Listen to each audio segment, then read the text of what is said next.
Hello everyone, I am Santosh. Today we are into the next class of digital fluency. Okay, last class ಅಲ್ಲಿ history ಮತ್ತು generations of computer ತಿಳ್ಕೊಂಡಿದ್ವಿ. ಇವಾಗ software ಮತ್ತು ಅದರ types, ಅದರ functions ಏನಿರುತ್ತೆ ಅಂತ ನೋಡೋಣ. Okay, before learning about software, just we are going to learn about instruction. Okay, what is instruction? ನೋಡಿ, ಕಂಪ್ಯೂಟರ್ ಯಾವಾಗಲೂ ಇನ್ಸ್ಟ್ರಕ್ಷನ್ ಕೊಟ್ರೆ ಮಾತ್ರ ವರ್ಕ್ ಮಾಡುತ್ತೆ. ಓಕೆ, ನಾವು ಯಾವ ತರ ಇನ್ಸ್ಟ್ರಕ್ಷನ್ ಕೊಡ್ಬೇಕು ಅನ್ನೋದನ್ನ ತಿಳ್ಕೋಬೇಕು. And instructions are given with the help of programming languages. Okay, what is instructions? Instruction specifies what must be done to the data. What must be done to the data ಅಂದ್ರೆ ನಮ್ಮ ಕಡೆ data ಇದ್ರೆ ಅದನ್ನ computer ಅಲ್ಲಿ input ಮಾಡಿದ ಮೇಲೆ ಅದ್ರ ಮೇಲೆ ಯಾವ ಆಪರೇಷನ್ ಮಾಡಬೇಕು ಅಂತ ಹೇಳುವುದೇ ಇನ್ಸ್ಟ್ರಕ್ಷನ್. ನೋಡ್ರಿ, without instruction computer will not work. Okay, for example we have A and B ಎರಡು ಡೇಟಾ ನನ್ನ ಕಡೆ ಇದೆ ಅಂತ ತಿಳ್ಕೊಳ್ಳಿ. ಇದ್ರ ಮೇಲೆ ನಾನು ಎಡಿಷನ್ ಮಾಡಬೇಕಾಗಿದೆ. ಇವಾಗ ಎಡಿಷನ್ ಮಾಡ್ಬೇಕಂದ್ರೆ directly addition or add A and B ಅಂತ ಹೇಳಿಬಿಟ್ರೆ ಅದು ಎಡಿಷನ್ ಮಾಡೋದಿಲ್ಲ. ಓಕೆ, ಅದಕ್ಕೆ ನೀವು ಏನ್ ಮಾಡಬೇಕು, ಅದರದ್ದೇ ಆದ ವೇನಲ್ಲಿ ಅದಕ್ಕೆ ಇನ್ಸ್ಟ್ರಕ್ಷನ್ ಕೊಡಬೇಕು. For example, how to add A and B, A plus B. ಇವಾಗ ಆ್ಯಡ್ ಮಾಡಿ ಅದನ್ನ ಒಂದ್ ಕಡೆ ಸ್ಟೋರ್ ಮಾಡಬೇಕಾಗಿದೆ. ಅದಕ್ಕೆ ಏನ್ ಮಾಡೋದ, ಇನ್ನೊಂದು ವೇರಿಯೇಬಲ್ ತಗೋತೀನಿ, C equal to A plus B. What is this? This is one instruction. What it indicates? ಇಲ್ಲಿ ಎ ಮತ್ತು ಬಿ ಅನ್ನ ಕೂಡಿಸಿ, ಮೀನ್ಸ್ ಎ ನಲ್ಲಿ ಒಂದು ವ್ಯಾಲ್ಯೂ ಹಾಕಿ ಬಿ ನಲ್ಲಿ ಇನ್ನೊಂದು ವ್ಯಾಲ್ಯೂ ಇನ್ಸರ್ಟ್ ಮಾಡಿ ಅಂಡ್ ರಿಸಲ್ಟ್ ಅನ್ನ ಇದರಲ್ಲಿ ಸ್ಟೋರ್ ಮಾಡಬೇಕು, ಸಿ ನಲ್ಲಿ. ಓಕೆ, ಈ ತರ ನೀವು ಇನ್ಸ್ಟ್ರಕ್ಷನ್ ಬರೆಯೋಕೆ ಕಲಿಬೇಕಾಗುತ್ತೆ. ಅದನ್ನ ಕಲಿಯೋಕ್ಕೋಸ್ಕರ ನಾವು ಪ್ರೋಗ್ರಾಮಿಂಗ್ ಲ್ಯಾಂಗ್ವೇಜಸ್ ಅನ್ನ ಕಲಿಬೇಕಾಗುತ್ತೆ. ಓಕೆ, ಹಾಗಿದ್ರೆ ಪ್ರೋಗ್ರಾಮ್ ಅಂದ್ರೆ ಏನು ಅಂತ ನೋಡೋಣ. What is program? Very important question. Program is ಇಂಥ ಇನ್ಸ್ಟ್ರಕ್ಷನ್ಸ್ ಗಳನ್ನ ನೀವು ಬಹಳಷ್ಟು ಬರೆದ್ರಿ ಅಂದ್ರೆ that becomes a program. For example, ನೀವು ಎರಡು ನಂಬರ್ ಅನ್ನ ಕೂಡಿಸ್ಬೇಕಾಗಿದೆ. ಇವಾಗ ಎರಡು ನಂಬರ್ ಅನ್ನ ಕೂಡಿಸ್ಬೇಕಂದ್ರೆ ಏನೇನು ಇನ್ಸ್ಟ್ರಕ್ಟ್ ಮಾಡಬೇಕು? ಮೊದಲು ಎರಡು ನಂಬರ್ ಅನ್ನ ಇನ್ಪುಟ್ ಕೊಡಬೇಕು, ಅದಕ್ಕೊಂದು ಇನ್ಸ್ಟ್ರಕ್ಷನ್ ಬರಿಬೇಕು. ಇನ್ಪುಟ್ ಕೊಟ್ಟ ತಕ್ಷಣ ಅದನ್ನ ಎಡಿಷನ್ ಮಾಡಬೇಕು, ಅದನ್ನು ಒಂದ್ರೊಳಗೆ ಸ್ಟೋರ್ ಮಾಡಬೇಕು, ಸ್ಟೋರ್ ಮಾಡಿದ್ದು ರಿಸಲ್ಟ್ ಅನ್ನ ಪ್ರಿಂಟ್ ಮಾಡಬೇಕು. ಇದು ಓವರ್ ಆಲ್ ಒಂದು ಪ್ರಾಸೆಸ್. ಈ ಪ್ರೊಸೆಸ್ ಅನ್ನ ಡೈರೆಕ್ಟ್ ಆಗಿ ಹೇಳಿಬಿಟ್ರೆ ಅದು ಎಕ್ಸಿಕ್ಯೂಟ್ ಆಗಲ್ಲ. ಅದನ್ನ ಕಂಪ್ಯೂಟರ್ಗೆ ತಿಳಿಸಕ್ಕೆ ಪ್ರೋಗ್ರಾಮ್ ಥ್ರೂನೇ ನಾವು ಅದಕ್ಕೆ ಅರ್ಥ ಮಾಡಿಸ್ಬೇಕು. Okay, what is program? ಹಾಗಿದ್ರೆ ಇಂಥ ಇನ್ಸ್ಟ್ರಕ್ಷನ್ಸ್ ಗಳನ್ನ ನೀವು ಬಹಳಷ್ಟು ಬರೆದು ಬಿಟ್ರೆ ಅದೇನಾಗುತ್ತೆ, ಒಂದು ಪ್ರೋಗ್ರಾಮ್ ಅಂತ ಹೇಳ್ತೀವಿ. Okay, program is set of instructions. Set of instructions to perform a task. To perform a task. ಒಂದು ಕೆಲಸ ಆಗ್ಬೇಕಾಗಿದೆ, ನಮಗೆ ಎಡಿಷನ್ ಆಗ್ಬೇಕಾಗಿದೆ ಅಂದ್ರೆ ಎರಡು ನಂಬರ್ ಇನ್ಪುಟ್ ಕೊಡಬೇಕು, ಅದನ್ನ ಎಡಿಷನ್ ಮಾಡಬೇಕು, ಅದರದ್ದು ರಿಸಲ್ಟ್ ಇನ್ನೊಂದರಲ್ಲಿ ಸ್ಟೋರ್ ಮಾಡಬೇಕು, ಅದನ್ನ ಪ್ರಿಂಟ್ ಮಾಡಬೇಕು. These are all set of instructions. ಆ ಇನ್ಸ್ಟ್ರಕ್ಷನ್ ಅನ್ನ with the help of programs ನಾವು ಬರಿತೀವಿ. ಪ್ರೋಗ್ರಾಮ್ ಅಂದ್ರೆ ಸೆಟ್ ಆಫ್ ಇನ್ಸ್ಟ್ರಕ್ಷನ್ಸ್. ಅರ್ಥ ಆಯ್ತಾ? What is program? It is set of instructions. Okay, programming language use ಮಾಡಿಕೊಂಡು ನಾವು ಪ್ರೋಗ್ರಾಮ್ ಬರಿಬಹುದು. ಪ್ರೋಗ್ರಾಮಿಂಗ್ ಲ್ಯಾಂಗ್ವೇಜಸ್ ಅಂದ್ರೆ ನಾವು ಸಿ ಪ್ರೋಗ್ರಾಮ್ ಅಂತ ಕರಿತೀವಿ. Programming language, Java programming language. Okay, ಅವೆಲ್ಲ ಲ್ಯಾಂಗ್ವೇಜಸ್ ಅನ್ನ ಯೂಸ್ ಮಾಡಿಕೊಂಡು ನೀವೇನ್ ಮಾಡಬಹುದು, ಪ್ರೋಗ್ರಾಮ್ಸ್ ಬರಿಬಹುದು. Okay, let us see what is software. Software ಅಂದ್ರೆ ಏನು ಅಂತ ನೋಡೋಣ. ಸಾಫ್ಟ್ವೇರ್ ಅಂದ್ರೆ ವೆರಿ ಸಿಂಪಲ್. ಇವಾಗ ಸೆಟ್ ಆಫ್ ಇನ್ಸ್ಟ್ರಕ್ಷನ್ಸ್ ಬರೆದ್ರೆ ಅದು ಒಂದು ಪ್ರೋಗ್ರಾಮ್ ಆಗುತ್ತೆ. ಅದೇ ತರ ಸೆಟ್ ಆಫ್ ಪ್ರೋಗ್ರಾಮ್ಸ್ ಅಂದ್ರೆ ಒಂದು software. Okay, what is software? Set of programs. Set of programs that are designed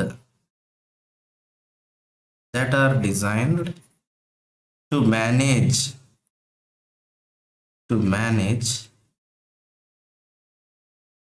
or to manage a task ಅಥವಾ to perform a particular task. ಅರ್ಥ ಆಯ್ತಾ? What is software? It is a set of programs that are design to perform a particular task. ಒಂದು particular task ಕೆಲಸ ಆಗ್ಬೇಕಾಗಿದೆ, ಅದಕ್ಕೋಸ್ಕರ ಒಂದು whole software ಬೇಕಾಗುತ್ತೆ ನಮಗೆ. For example, software MS Word is a software. But MS Word ಅಲ್ಲಿ ನಾವು ಏನೇನ್ ಬೇರೆ ಬೇರೆ ಸೆಟ್ ಆಫ್ ಪ್ರೋಗ್ರಾಮ್ಸ್ ಇರುತ್ತೆ. ಫಾರ್ ಎಕ್ಸಾಂಪಲ್, ಸೇವ್ ಮಾಡಕ್ ಒಂದು ಪ್ರೋಗ್ರಾಮ್ ಇದೆ, ಓಪನ್ ಮಾಡಕ್ ಒಂದು ಪ್ರೋಗ್ರಾಮ್ ಇದೆ. Okay, that is what collection of programs that will make a software. Collection of programs ಕೂಡಿ ಒಂದು ಸಾಫ್ಟ್ವೇರ್ ಆಗುತ್ತೆ. ಓಕೆ, ಅರ್ಥ ಆಯ್ತಾ? Very simple. ಆರ್ ಸಾಫ್ಟ್ವೇರ್ ಅಂದ್ರು it is also set of instructions ಅಂತಾನು ಹೇಳ್ತಾರೆ. Okay, let us see what are the types of software. Software ನಲ್ಲಿ ಎರಡು ಟೈಪ್ಸ್ ನಾವು ಮೇಜರ್ ಆಗಿ ಕಲಿತೀವಿ. First one is system software and another one is application software. System software and application software. What is system software? System software ಅಂದ್ರೆ ಏನು? System software ಅಂದ್ರೆ system management ಗೋಸ್ಕರ ಇರುವಂತ ಸಾಫ್ಟ್ವೇರ್. ಸಿಸ್ಟಮ್ ಮ್ಯಾನೇಜ್ಮೆಂಟ್ ಗೋಸ್ಕರ ಇರುವಂತ ಸಾಫ್ಟ್ವೇರ್ಗೆ ಸಿಸ್ಟಮ್ ಸಾಫ್ಟ್ವೇರ್ ಅಂತ ಕರೀತಾರೆ. For example, ನಿಮ್ ಕಡೆ ಮೊಬೈಲ್ ಇದೆ ಅಂತ ತಿಳ್ಕೊರಿ, ಅದು ಒಂದು ಸಿಸ್ಟಮ್, ಅದನ್ನೇ ಪೂರಾ ಮ್ಯಾನೇಜ್ ಮಾಡುವಂತ ಒಂದು ಸಾಫ್ಟ್ವೇರ್. ಮೊಬೈಲ್ ಇದೆ, ಅದರಲ್ಲಿ ಸಾಫ್ಟ್ವೇರ್ ಇರಲೇಬೇಕು. ಅದು ಸ್ಟಾರ್ಟ್ ಆಗಕ್ಕೆ ಒಂದು ಸಾಫ್ಟ್ವೇರ್ ಬೇಕು. Means it is managing the system. System software manages the system. ಅದಕ್ಕೆ ಸಿಸ್ಟಮ್ ಸಾಫ್ಟ್ವೇರ್ ಅಂತ ಕರಿತೀವಿ. ಮೀನ್ಸ್ ಇಟ್ ಈಸ್ ಇನ್ಬಿಲ್ಟ್, ಅದರಲ್ಲಿನೇ ಮೊದಲು ಒಂದು ಸಾಫ್ಟ್ವೇರ್ ಇರುತ್ತಲ್ಲ, ಅದಕ್ಕೆ ಏನಂತಾರೆ? ಸಿಸ್ಟಮ್ ಸಾಫ್ಟ್ವೇರ್ ಅಂತ ಕರೀತಾರೆ. What is system software? System software is also the software, means set of programs which is designed to manage, which manages the system itself. System ಅನ್ನೇ manage ಮಾಡುವಂತ softwares, ಅದಕ್ಕೆ ಏನಂತಾರೆ? System software. Okay, for example, ಹ್ಯೂಮನ್ಸ್ಗೆ ಒಂದು simple example ನಾವೇ ನೋಡಿ. ಹುಟ್ಟಿದ ತಕ್ಷಣ we don't have any softwares, ಬರೀ some softwares are there by inbuilt. ಉಸಿರಾಡಕ್ಕೆ ಒಂದು ಸಾಫ್ಟ್ವೇರ್ ಇದ್ದೇ ಇರುತ್ತೆ. ಅದೇ ತರ ನಾವು ಅಳ್ತೀವಿ, ಅದು ಒಂದು ಸಾಫ್ಟ್ವೇರ್, ಇಟ್ ಈಸ್ ಇನ್ಬಿಲ್ಟ್. ಅಥವಾ ಕೈ ಬಡಿತೀವಿ, ಕಾಲ್ ಬಡಿತೀವಿ, ಅದು ಒಂದು ಸಾಫ್ಟ್ವೇರ್, ಸಿಸ್ಟಮ್ ಸಾಫ್ಟ್ವೇರ್. ಸಿಸ್ಟಮ್ ಅನ್ನೇ ಮ್ಯಾನೇಜ್ ಮಾಡಕ್ ಇರುವಂತ ಒಂದು ಸಾಫ್ಟ್ವೇರ್. ಬಟ್ ನಾವು ನೆಕ್ಸ್ಟ್ ಸ್ಟೇಜಸ್ ನಲ್ಲಿ ನಾವು ಹೊಸ ಹೊಸ ಸ್ಕಿಲ್ಸ್ ಅನ್ನ ಕಲಿತೀವಿ. ನನಗೆ ಹೇಗ್ ಬೇಕು ಹಾಗೆ ರಿಕ್ವೈರ್ಮೆಂಟ್ಗೋಸ್ಕರ ನ್ಯೂ ಸಾಫ್ಟ್ವೇರ್ಸ್ ಅನ್ನ ಡೆವಲಪ್ ಮಾಡ್ಕೋತೀವಿ. ಅದಕ್ಕೆ ಏನಂತಾರೆ? ಅಪ್ಲಿಕೇಶನ್ ಸಾಫ್ಟ್ವೇರ್ ಅಂತ ಕರೀತಾರೆ. ಫಾರ್ ಎಕ್ಸಾಂಪಲ್, ಸ್ವಿಮ್ಮಿಂಗ್ ನಾನು ಹುಟ್ಟಿದ ತಕ್ಷಣ ಅದು ಸಿಸ್ಟಮ್ ಸಾಫ್ಟ್ವೇರ್ ನಲ್ಲಿ ಇರೋದಿಲ್ಲ. ಅದನ್ನ ನಾವು ನನಗ್ ಬೇಕಾಗಿದೆ, ನನ್ನ ರಿಕ್ವೈರ್ಮೆಂಟ್ಗೋಸ್ಕರ ನಾನು ಸ್ವಿಮ್ಮಿಂಗ್ ಕಲಿತೀನಿ. That is one of the application. ಅದಕ್ಕೆ ಏನಂತಾರೆ? ಅಪ್ಲಿಕೇಶನ್ ಸಾಫ್ಟ್ವೇರ್ ಅಂತ ಕರೀತಾರೆ. Means application software is use to perform the specific task as per the user requirement. User ಏನ್ ರಿಕ್ವೈರ್ಮೆಂಟ್ ಇದೆ ಅದಕ್ಕೋಸ್ಕರ ಒಂದು ಸ್ಪೆಸಿಫಿಕ್ ಟಾಸ್ಕ್ ಕೆಲಸ ಆಗ್ಬೇಕಾಗಿದೆ, ಅದಕ್ಕೋಸ್ಕರ ಇರುವಂತ ಒಂದು software. Okay, it is also application software is also set of programs, or it is also a software which is designed to perform specific task as per the user requirement, as per the requirements of the ಯೂಸರ್ಗೆ ಅವ್ರಿಗೆ ಏನ್ requirement ಇದೆ ಅದಕ್ಕೋಸ್ಕರ ಇರುವಂತ ಒಂದು application, as per requirement of the user. ಹಾಗಿದ್ರೆ what are system software? System software ಅಲ್ಲಿ example ಏನ್ ಕೊಡ್ಬೋದು ನೀವು? Very easy example. What is that? ನೋಡಿ, ನಿಮ್ ಮೊಬೈಲ್ ಸ್ಟಾರ್ಟ್ ಆಗ್ಬೇಕಂದ್ರೆ ಅದರಲ್ಲಿ ಒಂದು ಸಿಸ್ಟಮ್ ಸಾಫ್ಟ್ವೇರ್ ಇದ್ದೇ ಇರುತ್ತೆ. ಅದ್ಯಾವುದು? Operating system. Means Android operating system ನಿಮ್ ಮೊಬೈಲ್ ಅಲ್ಲಿ ಇರುತ್ತೆ, ಅಥವಾ iOS ಇರುತ್ತೆ. ಅದಿಲ್ಲದೆ ನಿಮ್ ಸಿಸ್ಟಮ್ ಸ್ಟಾರ್ಟ್ ಆಗೋದೇ ಇಲ್ಲ. ಅದಕ್ಕೆ ನಾವೇನಂತೀವಿ? Operating system is system software. Okay, ಅದೇ ತರ ಡಿವೈಸ್ ಡ್ರೈವರ್ಸ್ ಅಥವಾ ಲ್ಯಾಂಗ್ವೇಜ್ ಪ್ರೊಸೆಸರ್ಸ್ ಇವೆಲ್ಲ ಏನಾಗ್ತವೆ ಸಿಸ್ಟಮ್ ಸಾಫ್ಟ್ವೇರ್ ನಲ್ಲಿ ಬರುತ್ತೆ. ಒಂದ್ ಡಿವೈಸ್ ವರ್ಕ್ ಆಗ್ಬೇಕಂದ್ರೆ ಡಿವೈಸ್ ಸಾಫ್ಟ್ವೇರ್ ಬೇಕು, ಅದಕ್ಕೆ ಏನಂತೀವಿ ನಾವು ಡಿವೈಸ್ ಡ್ರೈವರ್ಸ್ ಅಂತ ಕರಿತೀವಿ. ಅದೇ ತರ ದೇರ್ ಆರ್ ಲ್ಯಾಂಗ್ವೇಜ್ ಪ್ರೊಸೆಸರ್ಸ್ ಕೂಡ ಇರುತ್ತೆ. ಸಿಸ್ಟಮ್ ಸಾಫ್ಟ್ವೇರ್ ಇದ್ರೆ ಮಾತ್ರ ಅಪ್ಲಿಕೇಶನ್ ಸಾಫ್ಟ್ವೇರ್ ವರ್ಕ್ ಆಗುತ್ತೆ, ಇಲ್ಲಾಂದ್ರೆ ವರ್ಕ್ ಆಗೋದೇ ಇಲ್ಲ. ಫಾರ್ ಎಕ್ಸಾಂಪಲ್, ನಾನು ಉಸಿರಾಡ್ತಾನೆ ಇಲ್ಲ ಅಂದ್ರೆ how can I learn swimming ನನಗೆ ಕಲಿಯೋಕ್ಕೂ ಆಗೋದಿಲ್ಲ, because there is no system software ಇದ್ರೆ ನಾನು ಅದನ್ನ ಅರ್ಥ ಮಾಡ್ಕೋಬಹುದು.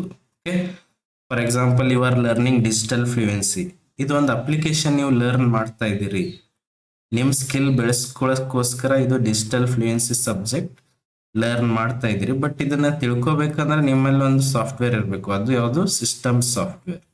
Okay, what is application software ಅಂದ್ರೆ ಏನು, ನನಗೆ ಬೇಕಾಗಿರೋ ತರ ಕೆಲಸ ಮಾಡ್ಕೊಳಕ್ಕೆ ದೇರ್ ಆರ್ ಸಮ್ ಸಾಫ್ಟ್ವೇರ್ಸ್, ಅವಕ್ಕೆ ಏನಂತೀವಿ ನಾವು ಸಿಸ್ಟಮ್ ಸಾಫ್ಟ್ವೇರ್ಸ್, ಅಪ್ಲಿಕೇಶನ್ ಸಾಫ್ಟ್ವೇರ್ಸ್. ಅದ್ಯಾವುದು, ಫಾರ್ ಎಕ್ಸಾಂಪಲ್ ಫೋಟೋಶಾಪ್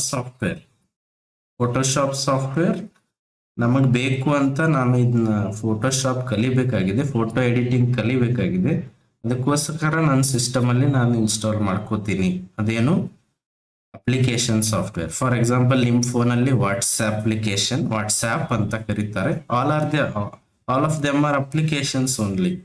ಮೀನ್ಸ್ ಪ್ರತಿಯೊಂದು ಅಪ್ಲಿಕೇಶನ್ ಇಂದ ಒಂದೊಂದು ಕೆಲಸ ಆಗುತ್ತೆ, ಸ್ಪೆಸಿಫಿಕ್ ಟಾಸ್ಕ್ ಆಗುತ್ತೆ, ಅದಕ್ಕೆ ಏನಂತಾರೆ ಅಪ್ಲಿಕೇಶನ್ ಸಾಫ್ಟ್ವೇರ್ ಅಂತ ಕರೀತಾರೆ. ಫಾರ್ ಎಕ್ಸಾಂಪಲ್, ಆಂಟಿವೈರಸ್ ಇಂದ I want to control my system, ನನ್ನ ಸಿಸ್ಟಮ್ ಅನ್ನ ಸ್ವಲ್ಪ ಸೆಕ್ಯೂರಿಟಿಗೋಸ್ಕರ ನಾನು ಆಂಟಿವೈರಸ್ ಅನ್ನೋ ಅಪ್ಲಿಕೇಶನ್ ಅನ್ನ ಇನ್ಸ್ಟಾಲ್ ಮಾಡ್ಕೋತೀನಿ, ಅದೇನು ಅಪ್ಲಿಕೇಶನ್ ಸಾಫ್ಟ್ವೇರ್. ಅದೇ ತರ some other applications are there, like games ಕೂಡ ನಾನು ಇನ್ಸ್ಟಾಲ್ ಮಾಡ್ಕೋತೀನಿ, ಅದು ನನ್ನ ಇಂಟ್ರೆಸ್ಟ್ಗೋಸ್ಕರ ಆಸ್ ಪರ್ ಮೈ ರಿಕ್ವೈರ್ಮೆಂಟ್ ನಾನು ಗೇಮ್ ಅನ್ನ ಇನ್ಸ್ಟಾಲ್ ಮಾಡ್ಕೋತೀನಿ. It is also one kind of application software. Okay, ಅರ್ಥ ಆಯ್ತಾ? ಸಿಸ್ಟಮ್ ಸಾಫ್ಟ್ವೇರ್ ಮತ್ತು application software. Okay, let us see what is operating system ಅಂದ್ರೆ ಏನಂತ ನೋಡೋಣ. Let us see what is operating system. ಇದಕ್ಕಿಂತ ಮೊದಲು ನಾವು ಪ್ರೋಗ್ರಾಮ್ ಅಂದ್ರೆ ಏನು, ಸಾಫ್ಟ್ವೇರ್ ಅಂದ್ರೆ ಏನು, ಸಿಸ್ಟಮ್ ಸಾಫ್ಟ್ವೇರ್ ಮತ್ತು ಅಪ್ಲಿಕೇಶನ್ ಸಾಫ್ಟ್ವೇರ್ ಅಂದ್ರೆ ಏನಂತ ತಿಳ್ಕೊಂಡ್ವಿ. Let us see what is operating system. And all of you know one of the operating system you are using in your phone. It can be Android operating system or Apple OS, okay, iOS. Iga, what is operating system? Operating system is what? It is a system software or it is a set of programs that are designed or that makes the computer operational. Okay, what is operating system? It is the set of programs or it is what? System software. Adu one system software that makes the system or computer operational. ಅಂದ್ರೆ computer operate ಆಗೋ ತರ ಮಾಡೋದೇ operating system ಇಲ್ಲ ಅಂದ್ರೆ computer operate ಆಗುದಿಲ್ಲ. For example, ನಿಮ್ phone ಅಲ್ಲಿ Android ಇಲ್ಲ ಅಥವಾ iOS ಸಾಫ್ಟ್ವೇರ್ ಇಲ್ಲ ಅಂದ್ರೆ ಇಟ್ ಈಸ್ ನಾಟ್ ಯೂಸ್ಫುಲ್, ಅದು ಇದು waste device. Okay, it acts as operating system, it acts as an interface between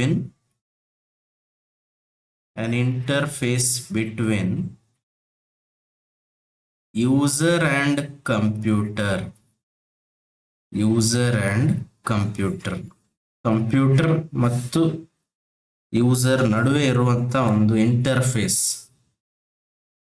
means it can be A display. Okay, ಅದು ಇಲ್ಲ ಅಂದ್ರೆ a computer is of waste. Okay, without an OS a computer is useless, and operating system manages all of the software and hardware. Operating system manages all the softwares and hardwares,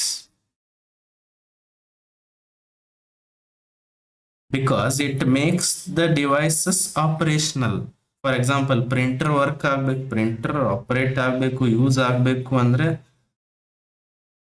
mainly ನಮ್ಮ system ಅಲ್ಲಿ operating system ಇರಲೇಬೇಕು. Operating system ಇದ್ರೆ ನಾವು printer software ಅನ್ನ ಅದರಲ್ಲಿ install ಮಾಡ್ತೀವಿ, ಆಮೇಲೆ printer work ಆಗಕ್ಕೆ ಸ್ಟಾರ್ಟ್ ಆಗುತ್ತೆ. Okay, OS manages all of the software and hardware. It makes the computer operational and it acts as an interface between user and computer. Computer ಮತ್ತು user ನಡುವೆ ಇರುವಂತ ಒಂದು ಇಂಟರ್ಫೇಸ್ ಅಂತ ಹೇಳ್ತೀವಿ. Means it can be considered as a display, or it can be considered as the communication way ಅಂತ ನಾವು ಹೇಳ್ತೀವಿ. Okay, can you give some of the examples of OS? Operating ಸಿಸ್ಟಮ್ಗೆ ಎಕ್ಸಾಂಪಲ್ಸ್ ಯಾವೇ ಬರ್ತವೆ? ಮೇನ್ಲಿ ನಾವು usually common ಆಗಿ ಕಂಪ್ಯೂಟರ್ನಲ್ಲಿ Windows OS use ಮಾಡ್ತೀವಿ.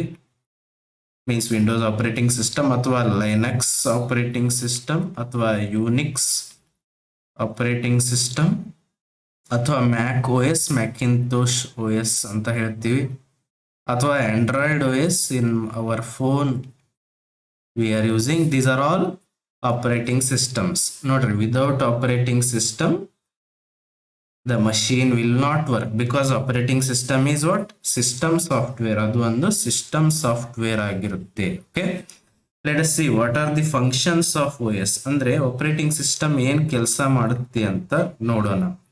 Functions of OS, as ನಾವು ಮೊದಲೇ ಹೇಳಿದಾಗೆ, it manages all the softwares and hardwares, including it manages the processes. ಪ್ರೊಸೆಸ್ಗಳು ನೀಟಾಗಿ ಎಕ್ಸಿಕ್ಯೂಟ್ ಆಗಬೇಕು, process management. For example, there are so many processes are going ಅಂತ ತಿಳ್ಕೊಳ್ಳಿ. ಕಂಪ್ಯೂಟರ್ನಲ್ಲಿ ಬಹಳಷ್ಟು ಪ್ರೊಸೆಸ್ಗಳು ರನ್ನಿಂಗ್ ಇರುತ್ತೆ, ಅದೆಲ್ಲ ಕರೆಕ್ಟಾಗಿ ಎಕ್ಸಿಕ್ಯೂಟ್ ಆಗಬೇಕು. ಅದೇ ಥರ it manages file management. For example, ನೀವು ಯಾವುದೋ ಒಂದು ಫೈಲ್ ಓಪನ್ ಮಾಡಿದ್ರಿ ಅಂದರೆ ಓಪನ್ ಆಗಬೇಕು, ಕ್ಲೋಸ್ ಮಾಡಿದರೆ ಕ್ಲೋಸ್ ಆಗಬೇಕು, ಮಿನಿಮೈಸ್ ಮಾಡಿದರೆ ಮಿನಿಮೈಸ್ ಆಗಬೇಕು, ಡಿಲೀಟ್ ಮಾಡಿದರೆ ಡಿಲೀಟ್ ಆಗಬೇಕು. ಅದನ್ನೆಲ್ಲ ನೋಡ್ಕೊಳ್ಳೋದು ಯಾವುದು? Operating system. ಅಥವಾ resource management. There are so many resources. For example, printer is one of the resource, ಅದನ್ನ ಮ್ಯಾನೇಜ್ ಮಾಡಬೇಕು. Keyboard is a resource.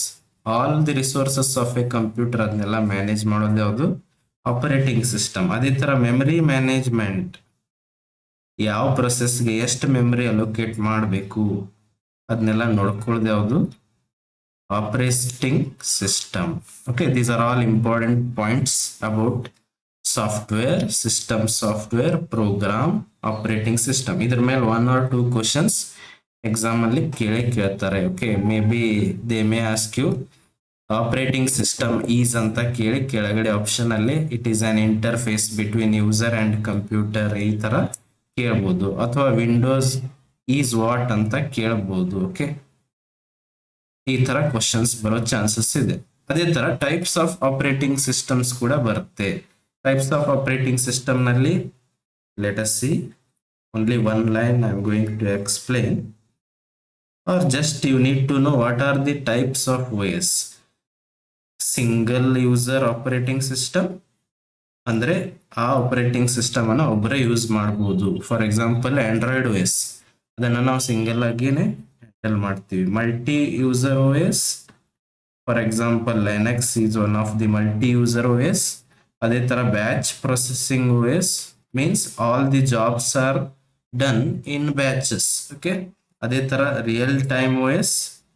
Real time OS ಅಂದ್ರೆ ಫಾರ್ ಎಕ್ಸಾಂಪಲ್ ಮಿಸೈಲ್ ಲಾಂಚ್ ಆಗ್ತಿದ್ದೀನೋ ಅಥವಾ ರಾಕೆಟ್ ಲಾಂಚ್ ಟೈಮ್ ಅಲ್ಲಿ ಅವಾಗ real time OS ಬೇಕಾಗುತ್ತೆ. Means ಪ್ರತಿ second ಅಲ್ಲಿನೂ ನಾವು ಡೇಟಾನ ಕ್ಯಾಪ್ಚರ್ ಮಾಡಬೇಕಾಗುತ್ತೆ. ಅವಾಗ real time OS is very necessary. Okay, ಅದೇ ತರ distributed OS, time sharing OS, ಈ ತರ different types of operating systems are there. Okay, ಅರ್ಥ ಆಯ್ತಾ?